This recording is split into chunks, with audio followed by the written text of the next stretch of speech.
Hello students, I welcome you all to your own channel Shreshtha classes. आज मैं आप लोगों के लिए लेकर आया हूँ 12th क्लास की फ्लेमिंगो बुक की पोइम कीपिंग क्वाइट।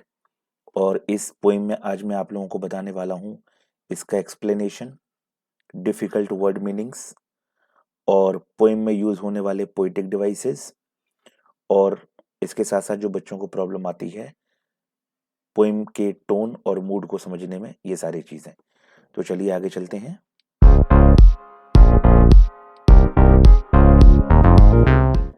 देखिए, ये जो पोइम है कीपिंग क्वाइट, ये पैब्लो नेरूडा के द्वारा लिखी गई है।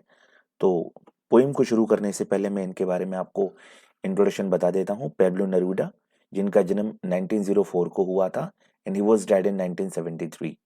Born as Ricardo Eliecer Neftali Reyes Basoalto, ये इनका नाम था।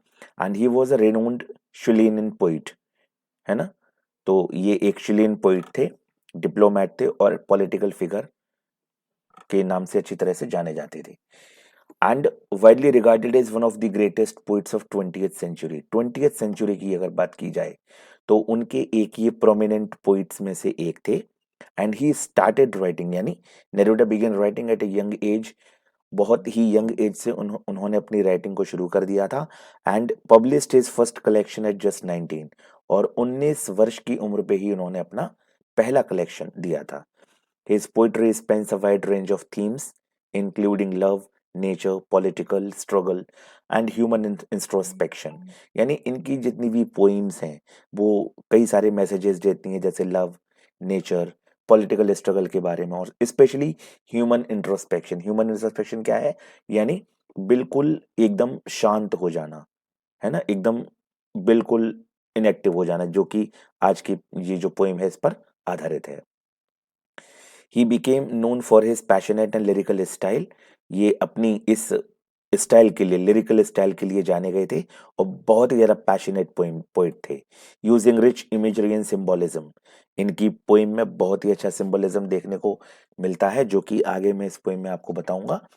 नेरूडा was also a committed Marxist and served as a diplomat and senator in Chile। तो शिले में इन्होंने अपना बहुत अच्छा एक रोल किया था। ये मार्क्सिस्ट थे और एक डिप्लोमैट के रूप में ये वहां पर जाने गए। And he was also a senator in Chile. Using his poetry as a tool for social and political change, इन्होंने अपने पॉलिटिकल यानी पोइट्री के माध्यम से उसको एक टूल बनाया, उसको एक वेपन बनाया, हथियार बनाया, जिससे भी समाज में और पॉलिटिकल चेंज में, यानी पॉलिटिकल लाइफ में कई सारे बदलाव लेकर आए। And in 1971 he was awarded the Nobel prize in literature for his deeply human and universal poetry. यानी 1971 में उनको लिटरेचर में नोबेल प्राइज से सम्मानित किया गया, अपनी ये deeply human and universal poetry के लिए। His poem keeping quiet reflects his belief in peace, यानी इनकी ये जो पोइम है जिसके बारे में मैं आज आपको पढ़ाने जा रहा हूँ, ये peace, silence and the need of self reflection in a chaotic world, यानी इस शोर भरी दुनिया में जहां लोगों के पास बिल्कुल भी किसी के लिए या अपने लिए सोचने का समय नहीं मिलता है, तो ये इस पोइम के जरिए ये मैसेज देना चाहते हैं कि how can we all be together to give a message of togetherness. यानी हम सभी लोग एक साथ कैसे आ सकते हैं, एक भाषा शैली को कैसे अपना सकते हैं, इस क्योटिक वर्ल्ड में अपने बारे में कैसे सोच सकते हैं।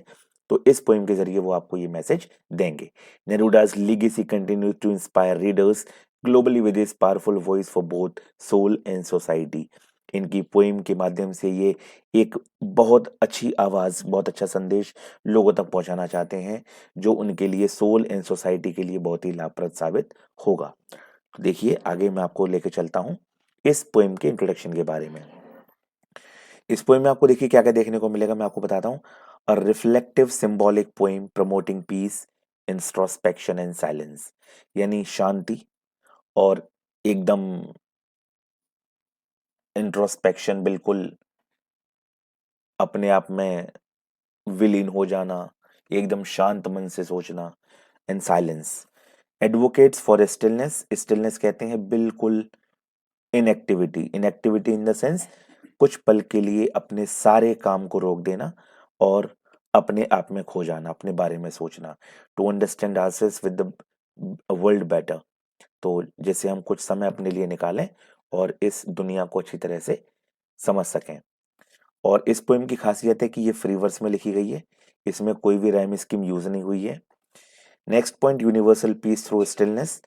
स्टिलनेस के माध्यम से ये यूनिवर्सल पीस का एक संदेश देना चाहते हैं, जिसमें बताना चाहते हैं कि self examination in the sense कहते हैं कि आपको एग्जामिन करने का टाइम आपको मिलेगा, अपने आप को जज करने का टाइम मिलेगा।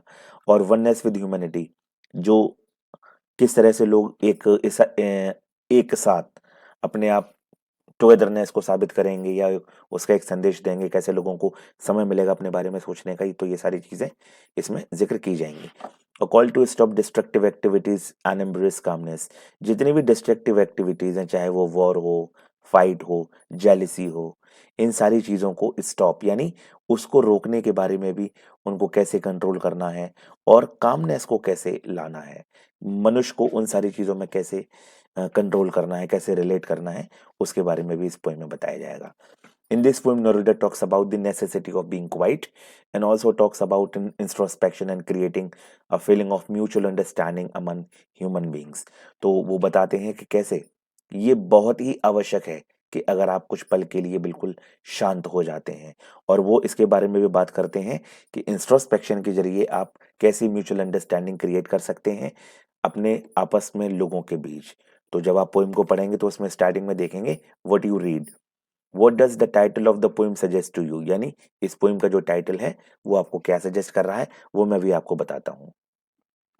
What do you think the poem is about, अब पोइम किसके बारे में, वो भी मैं आपको आगे बताता हूँ। तो चलिए आगे चलते हैं। इसमें देखिए, आप देख सकते हैं हमारी पोइम की जो लाइन है, keeping quiet, now we will count to 12 and we will all keep still. यहाँ पर आप देख सकते हैं ये जो पोइम में भी एक क्लॉक शो की गई है। यहाँ पर आप जैसे ये बोल रहे हैं काउंट टू 12, अब देखिए पोइट जो पैब्लो हैं वो इस बात के लिए क्यों जोर डाल रहे हैं कि हमें 12 तक काउंट करना है। तो मैंने ये जो घड़ी की जो इमेज दी हुई है वो इसलिए दी हुई है ताकि आप समझ सकें। देखिए कि यहाँ अगर हम लेटर काउंट करेंगे 1 2 3 4 5 6 7 8 9 10, 1 2 3 4 5 6 7 8 9 10 11 12, है ना। तो इस ये जो टाइटल है आपकी पोइम का, इसमें भी हमारे 12 लेटर्स हैं। और ये भी हम कह सकते हैं कि हो सकता है कि पोइट के मन में जो 12 मंथ्स आया हो, 12 मंथ्स मेक अ ईयर, है ना। तो हो सकता है पोइट ये संदेश देना चाहते हो कि अगर हम एक साथ, हमारी घड़ी इस तरह से घूम के पूरी जो है दोबारा 12 पर आती है, यानी वहीं पर आ जाती है, तो एक यूनिटी, एक टुगेदरनेस का संदेश देना चाहते हैं। तो वो क्या कहते हैं, now we will count to 12 and we will all keep still. Still का मतलब होता है, देखिए यहाँ दिया गया है इनएक्टिव और अनमूव्ड, कि चलिए हम 12 तक काउंट करते हैं और हम सब लोग कुछ समय के लिए बिल्कुल शांत हो जाते हैं, बिल्कुल खामोश हो जाते हैं।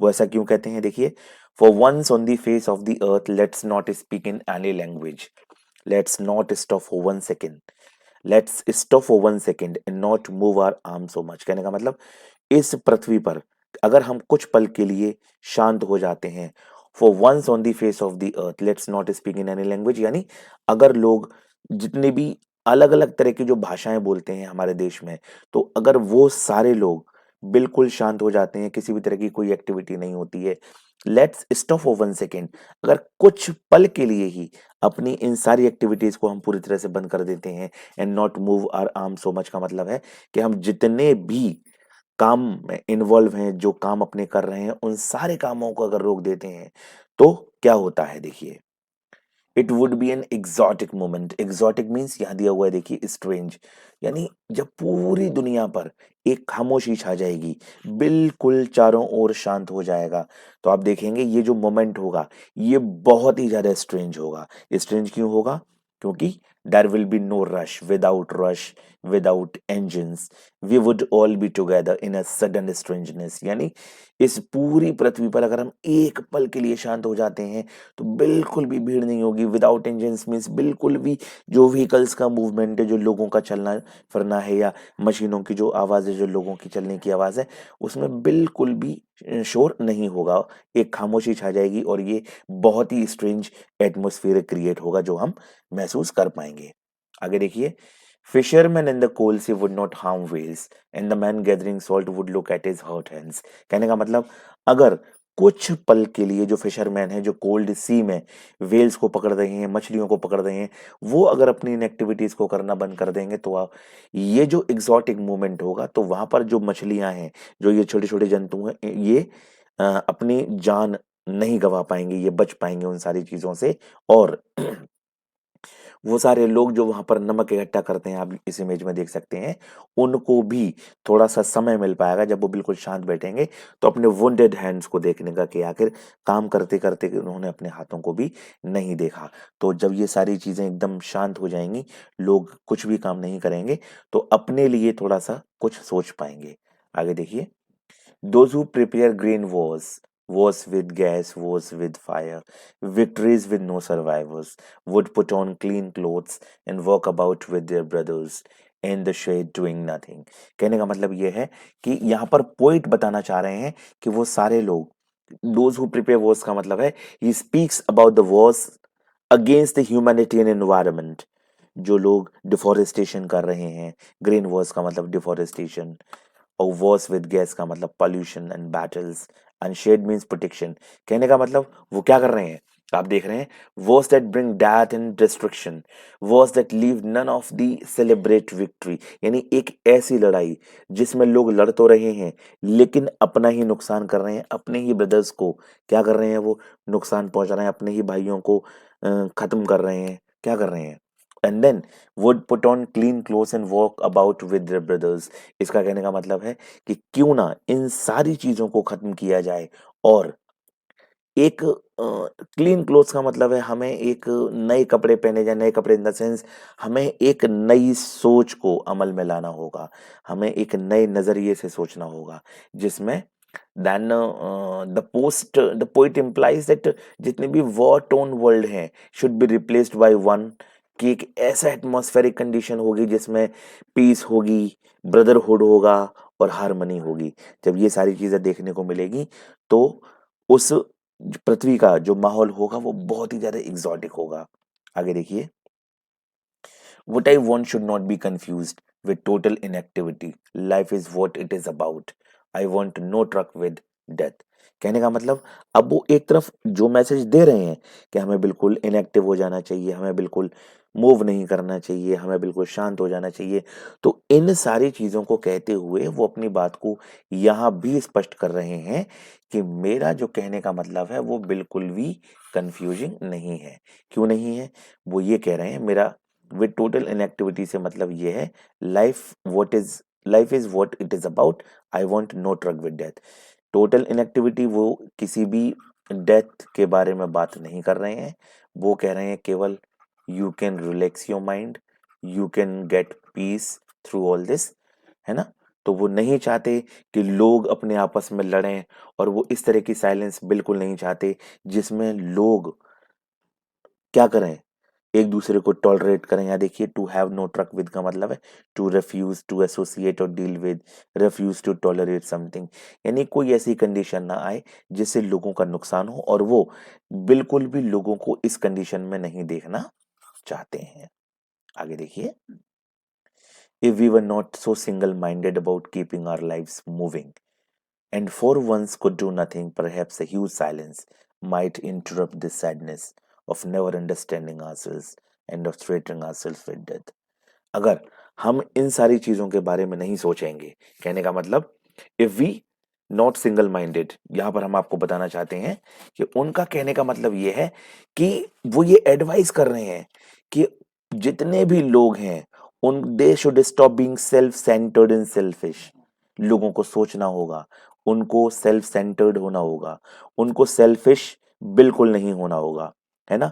और for one that moment they should not think of keeping their lives moving, meeting their ends, fulfilling their duties. कहने का मतलब ये है, वो ये बिल्कुल नहीं चाहते कि उनकी जो लाइफ है वो मूव करती रहे, और meeting their ends, fulfilling their duties, यानी अपनी ड्यूटीज को पूरा करते हुए वो नहीं चाहते कि किसी भी तरह से लोग डेथ के लिए बाध्य हों, है ना, वो इस मोमेंट पर जाएं कि अपने बारे में बिल्कुल भी समय न निकाल पाएं। और यही ह्यूज साइलेंस जो है वो क्या करेगी, एक ऐसे मोमेंट से अराइज होगी, एक ऐसे मोमेंट से शुरुआत होगी इन सारी चीजों की, जो लोगों को इन सब में मदद करेगी। और इन सारी जो जिस सैडनेस से वो लोग घिरे हुए हैं, अपने बारे में समय नहीं निकाल पाते हैं, तो ये जो साइलेंस है उन सभी लोगों को अपने बारे में सोचने का काफी मौका देगा। आगे देखिए, perhaps the earth can teach us is when everything seems dead, a later proves to be alive. Now I will count up to 12 and you keep quiet and I will go. अभी यहाँ पर वो कहना चाहते हैं कि शायद ये सारी चीजें पृथ्वी हमको सिखा सके, अर्थ हमको सिखा सके। कैसे सिखा सके? When everything seems dead, कहने का मतलब जब कुछ पल के लिए कोई एक बीज बोया जाता है, तो उसमें आप देखते हैं कुछ पल के लिए बिल्कुल हलचल नहीं होती है और अचानक वो क्या होता है, एकदम एक नया रूप लेके आता है। छोटी-छोटी पंक्तियाँ उसमें निकलने लगती हैं, पत्तियों से फिर वो एक विशाल पेड़ बन जाता है। तो later proves to be alive, ये थोड़ी देर की जो खामोशी है, ये बहुत ही बड़ा बदलाव लेकर आएगी और लोगों में एक नई एनर्जेटिक सिचुएशन को देखने को मिलेगा। फिर वो अपनी बात को कंटिन्यू करते हैं कि now I will count up to 12 and you will quiet and I will go. तो दोबारा हमको क्या करना होगा, 12 तक काउंट करना होगा। चलिए फिर हम दोबारा से शुरुआत करते हैं और बिल्कुल शांत हो जाते हैं। उसके साथ साथ देखिए वो क्या कहना चाह रहे हैं। अब अगर मैं बात करूं तो इसकी ओवरऑल समरी की मैं बात करता हूं, कुछ बच्चे समराइजेशन भी देखते हैं। तो देखिए एक एक लाइन आप समझिए। The poet urges everyone to count up to 12 and remain silent and still for a moment. Poet क्या कह रहे हैं, लोगों से 12 तक काउंट करने के लिए कह रहे हैं और कह रहे हैं कि बिल्कुल साइलेंट हो जाइए, बिल्कुल स्टिल हो जाइए, बिल्कुल मूव मत करिए कुछ पल के लिए। The silence is mean to be a pause from activity violence in Hari.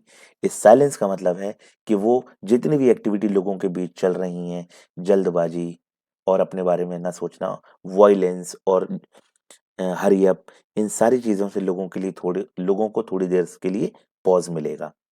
People across the world speaking different languages can experience unity through silence। कहने का मतलब जो भेदभाव लोगों के बीच में लैंग्वेजेस को लेकर है, कि लोग आपस में अलग अलग तरह की भाषाएं बोलते हैं, अगर वो कुछ पल के लिए शांत हो जाते हैं तो वो एक्सपीरियंस कर पाएंगे कि लोग एक साथ आकर जब खड़े हैं तो उनमें किसी भी तरह का कोई भेदभाव नहीं है। आगे देखिए, the poet clarifies that keeping quiet does not mean inactivity और डेथ बट सेल्फ रिफ्लेक्शन। अभी उन्होंने बताया था कि कंफ्यूजिंग वाला जो पॉइंट आया था, वो सीधे क्लैरिफाई कर देना चाहते हैं कि कीपिंग क्वाइट का मतलब उनका इनएक्टिविटी या डेथ से बिल्कुल नहीं है। वो केवल ये बताना चाहते हैं कि उसके जरिए आप अपना सेल्फ रिफ्लेक्शन कर पाए, अपने बारे में कुछ जान पाए। Silence helps humans introspect their actions and understand their impact on others on nature. Silence जो होती है, आपने देखा होगा कुछ पल के लिए अगर व्यक्ति शांत हो जाते हैं तो उनको मौका मिलता है अपने शांत दिमाग से अपने बारे में सोचने का। तब वो ये डिसाइड कर पाते हैं कि whether they will thinking right और रॉन्ग। राइट और रॉन्ग में भी वो थोड़ा सा डिफरेंशिएट कर पाते हैं। तो their actions understand introspect their actions and understand their impact on others and nature. यानी उन सारी चीजों से लोगों पर क्या प्रभाव पड़ेगा, नेचर पर क्या प्रभाव पड़ेगा, इन सारी चीजों के लिए वो समय निकाल पाते हैं। Those indulged in wars and destruction may realize the futility of violence during this pause। तो जब लोग कुछ पल के लिए शांत हो जाते हैं, कुछ पल के लिए ये भूल जाते हैं कि वॉयलेंस करना छोड़ देते हैं, तब ये लोग समझ पाते हैं कि आखिर जो जिस रास्ते पर ये लोग जा रहे थे, वॉयलेंस जो कर रहे थे, डिफोरेस्टेशन जो कर रहे थे, अगर ये रोक देते हैं तो शायद इनसे होने वाले जितने भी नुकसान हैं उनके बारे में ये जानने की कोशिश कर पाते हैं। The poet contrasts stillness with death, emphasizing that life continues through awareness। तो अब यहाँ पर जो पोइट हैं वो स्टिलनेस को डेथ से कंपेयर कर रहे हैं, लेकिन वो एक तरफ ये भी बताना चाह रहे हैं कि लाइफ जो है वो कंटिन्यू रहती है। अगर लोग अपने प्रति, अपने समाज के प्रति अगर जागरूक रहते हैं तो उनकी लाइफ हमेशा आगे बढ़ती रहती है। Nature nature teaches us even apparent stillness is part of growth and renewal. तो नेचर जो है हमको ये बताती रहती है कि जितनी भी खामोशी है वो कहीं ना कहीं ह्यूमन ग्रोथ का और उसके एक पुनर्जन्म का एक हिस्सा है। पुनर्जन्म इन द सेंस लोगों को अपने बारे में और ज्यादा सोचने का मौका मिलता है। Next, by keeping quiet humans can learn to live in peace and harmony with others. अगर लोग शांत होकर अपने लिए कुछ समय निकाल पाते हैं तो वो देखते हैं, वो सीखते हैं कि लोगों के साथ बिल्कुल शांति और ब्रदरहुड के साथ कैसे रहकर रहा जाए, कैसे मिलकर रहा जाए। The poet ends with the poet himself joining the act of silence, encouraging collective reflection. आपने देखा होगा जो पोइम का एंड हुआ था तो वो कहते हैं कि चलिए अब हम शुरुआत करते हैं, तो पोइट भी अपने आप में खुद इन्वॉल्व होने के लिए कह रहे हैं कि चलिए मैं भी कुछ पल के लिए शांत हो जाता हूं, और वो ऐसा कहकर दूसरे लोगों को भी एनकरेज करने की कोशिश कर रहे हैं। अब चलिए मैं आपके सामने इसके पोएटिक डिवाइसेस रख रहा हूं, तो देखिए सबसे पहले मैं आपको यहां ले चलता हूं। नाव से लेकर ये यहां आपको देखने को मिलता है एंजॉयमेंट। एंजॉयमेंट मीन्स आप यहां देखते हैं ये वाली line, at the end of the line there is no punctuation mark, है ना। जब कोई लाइन बिना किसी के पंक्चुएशन मार्क से दूसरी लाइन से कंटिन्यू हो जाती है तो वो हमारा पोएटिक डिवाइस एंजॉयमेंट होता है। यहां देखिए वी और विल, ये डब्ल्यू डब्ल्यू अगर यहाँ रिपीट हो रहा है तो ये होगा हमारा एलिट्रेशन, ठीक है। आगे देखिए इसमें हम बताते हैं again we will, alliteration and keep still. Still तो मैंने आपको बता ही दिया, ये इसका जो मैं पीछे मीनिंग था। आगे देखिए ये लेट्स और लेट्स ये दोनों, ये होगा हमारा एनाफोरा। क्या होगा? एनाफोरा मीन्स जब कोई भी लाइन किसी सेम वर्ड या फ्रेज से शुरू होती है तो रिपीट होती है, that is known as anaphora. आगे देखिए विदाउट एंड विदाउट, यहाँ पर ये विदाउट, यहाँ पर ये विदाउट, यहाँ पर आपको देखने को मिलेगा रेपिटेशन, ठीक है। रेपिटेशन पोएटिक डिवाइस देखने को मिलेगा। और इसके अलावा ठीक नीचे वाली लाइन पर देखिए वी वुड, क्या है ये है हमारा अलिट्रेशन,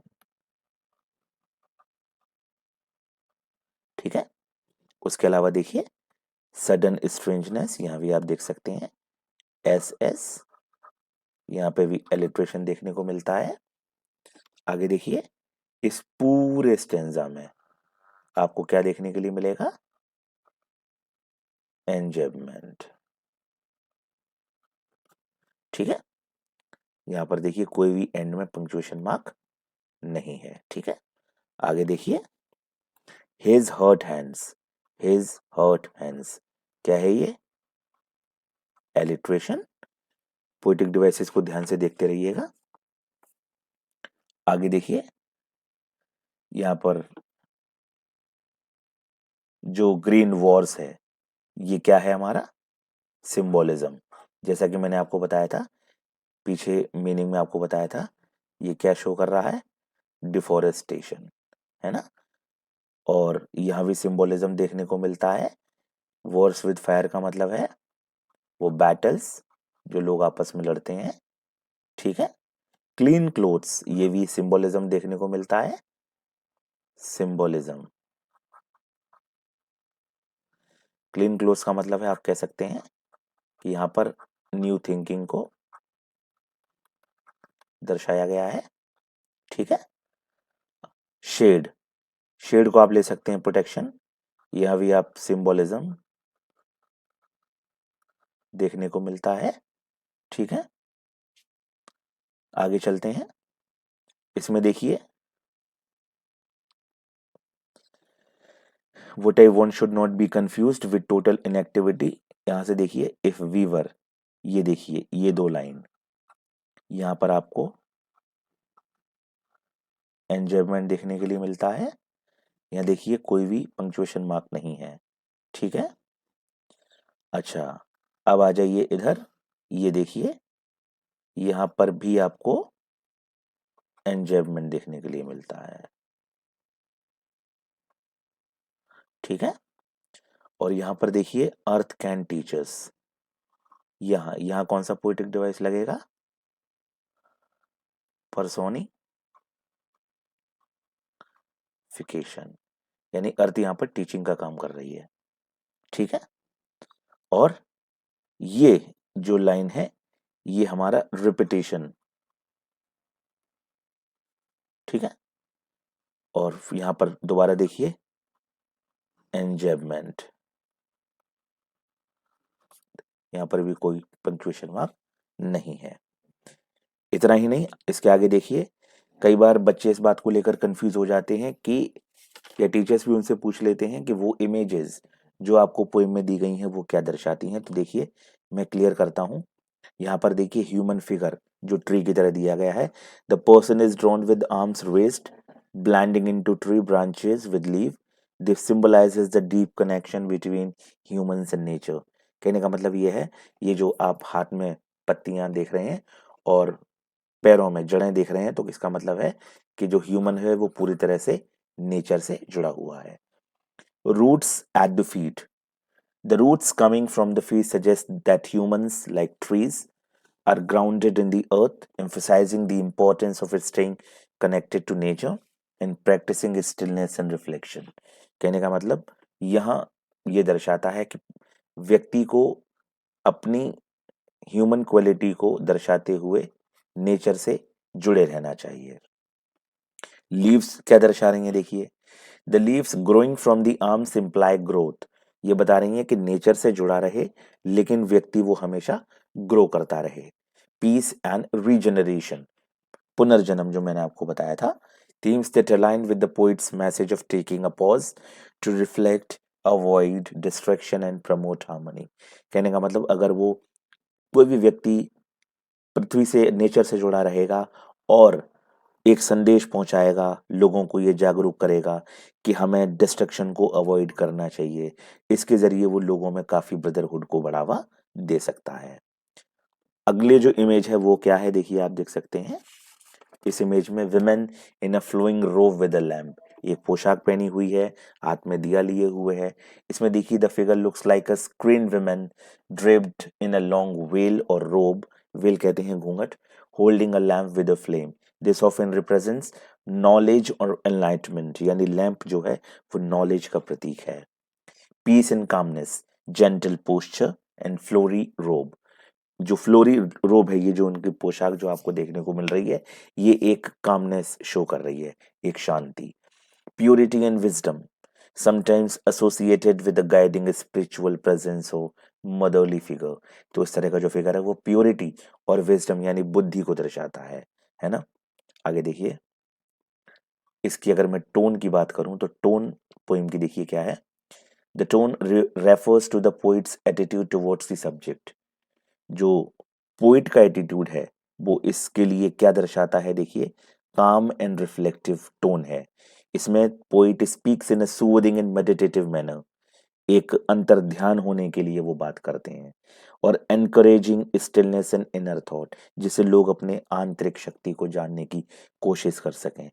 इनकरेज करते हैं स्टिलनेस को, यानी लोग कुछ पल के लिए रुकें और अपने बारे में सोचें।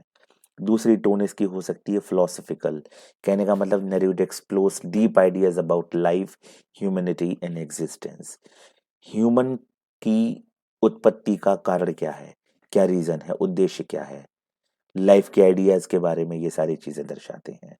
Hopeful and gentle, there is an underlying hope that silence and self awareness can bring about peace, एक ऐसी उम्मीद जो लोग साइलेंस और सेल्फ अवेयरनेस के जरिए लोगों में शांति और भाईचारे का एक संदेश दे सकते हैं।